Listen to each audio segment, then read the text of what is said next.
How accessible should you be? Listen to this episode and find out. Welcome to another episode of the Wedding Business Solutions Podcast. I'm your host, Alan Berg. I'm a speaker, author, sales trainer, website reviewer, and I help businesses like yours sell more, profit more, and have more fun doing it. Enjoy this episode. Hi, it's Alan Berg. Welcome back to another episode of the Wedding Business Solutions Podcast. This was a listener suggestion from someone named Valerie, who sent me a Facebook message and suggested this topic. It was probably prompted by a message that she got in the evening at some point. And, should I respond now because it's 10 o'clock? If I get the inquiry in at 11 o'clock, do I respond right away or wait until the morning? And it brings up a good question. Are you setting a precedent that you respond right away if it's late in the evening, early in the morning, outside of normal business hours? Are you doing it? Yeah, you are.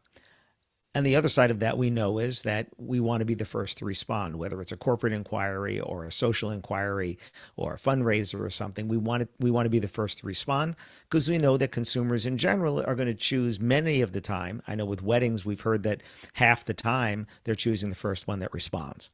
So certainly you want to try to be the first one to respond. Of course, I always advocate being the best response, not just the first one to respond. And if you can be both the first and the best, even better. But how accessible do you need to be? Well, you are allowed to have a life, you are allowed to have a family, and you are allowed to do your job because the most important thing, let's say it's a Saturday night and you're doing a wedding, or it's any night and you're doing a corporate event. While you're doing that event, you should not be paying attention to emails and things like that, except for emergency situations. You're supposed to be paying attention to your client. You're supposed to be doing the best job for them.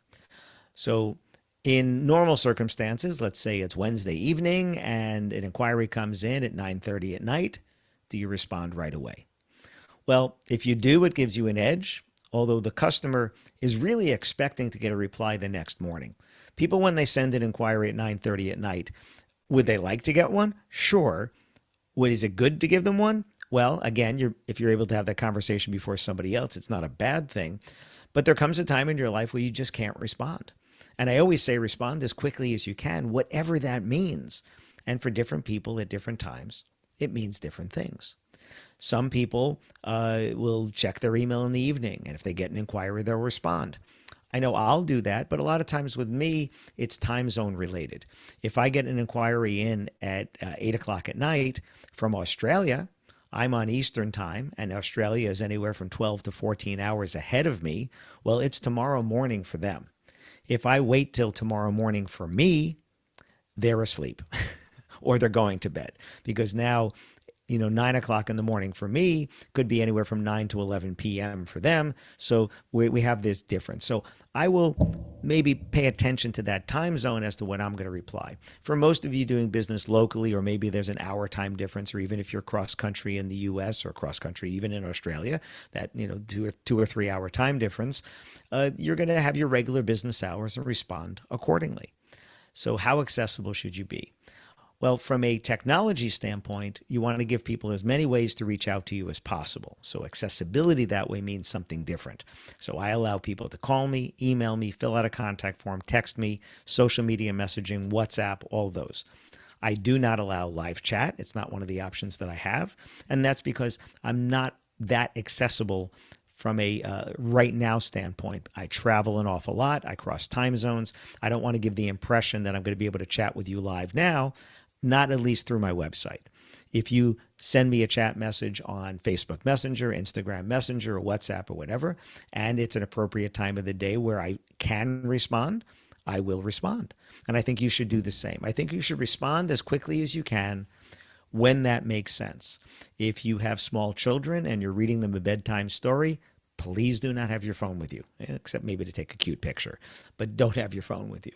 So it's really an individual thing. Are you setting a precedent if you respond at 10 p.m. that you're accessible at 10 p.m.? Yes. I think you can also, certainly with email, you can have out of office messages so that when they send a message at 10 p.m., they get one back that says, thanks so much for reaching out.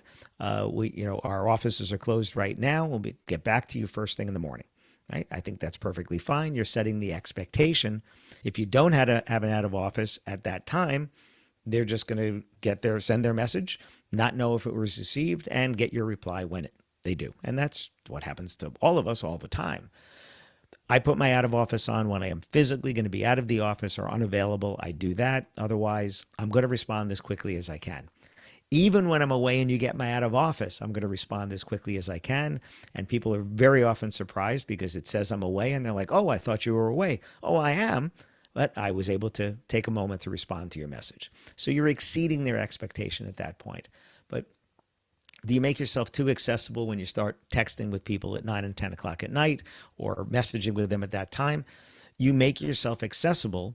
And yes, you're setting a precedent, but that's up to you individually. Just like I did a podcast, if you didn't hear it, on work-life balance. I'm recording this right now on a Friday night at 8:30 p.m. because my wife is in the next room reading a book on her Kindle, and I already did my language lesson and my American Sign Language lessons that I wanted to do, and I was like, well, she's still reading her book. We're not ready to turn on the TV yet, so I'm going to go record this episode. So that's my work-life balance. That works for us. It doesn't have to work for you. And the same thing with accessibility. There's no one size fits all here. It's what works for you. We know that responsiveness is one of the things that people value. I'm not going to say millennials and Gen Zs. I think this is people in general value responsiveness. But I think most consumers, I'm not going to say everybody, most consumers, no matter what generation they are, understand that if I send a message to a business at 10 o'clock at night, they're probably not going to respond now. They might surprise me by doing it, but I'm not expecting them to. I think a reasonable expectation is the next morning. However, they send you a message at 10 o'clock in the morning, they expect a response that day. And I think you would, and I would. Does it have to be right away? No. Would it be great if it was right away? Sure. Would all of us be better off if people would pick up the phone and call and do this in real time? Absolutely. But as my book title says, why don't they call me? You open up the cover and it says, get over it. So as far as accessibility goes, Valerie, thank you so much for this suggestion. I don't have a magic bullet answer for everybody because everybody's different. Some of you might be, just yourself, no partner at this moment. Some of you might have a partner or be married. Some of you have kids, don't have kids, whether you're married or not and have a partner or not. Everybody's situation is different. You do you. Let everybody else do them. Your business will be fine if you respond as quickly as you can, whatever that means. Hope it gives you something to think about. Thanks. Thanks for listening to this episode of the Wedding Business Solutions Podcast. If you liked it, please subscribe to this channel and post a review on your chosen platform, Apple Podcasts or whichever one.